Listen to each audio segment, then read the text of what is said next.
Iametza interaktiboa eta dantza zen artean, garatu dugun dantza ikate proiektuan, arte sorkuntza eta teknologia elkartu ditugu. Honen bitartez, publikoak ikusi nahi duen hautatzeko aukera izan dezan, edota dantzariaren esperimentaziorako baliabide gisa erabili dezaten.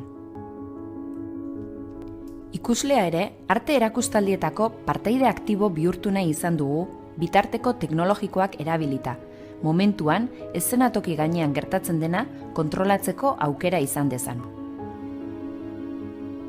Musika aldaketak, argi kombinazioak edo bideo grabaketak moldatu ditzake ikusleak une bakoitzean eszenatoki gainean dagoen dantzari edo sorkuntzaren jarduna baldintzatuz.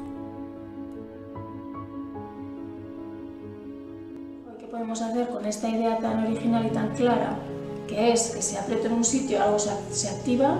¿Cómo poder pasar eso a un estudio de danza y decir, bueno, cómo utilizar esto primero para un espacio más de intercambio con la tecnología?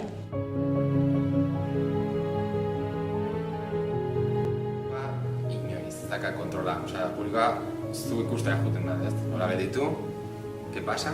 Eta gero ja, teatrutik atera eta, gustatu zait, ez?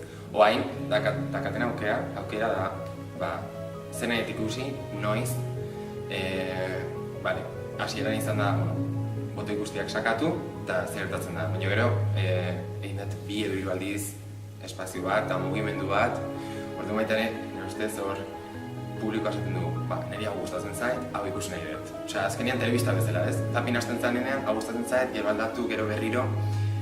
Eta niretzat, kristona izan da, baita ez baet ni agintzen, gehiago esperimentatu dezaket.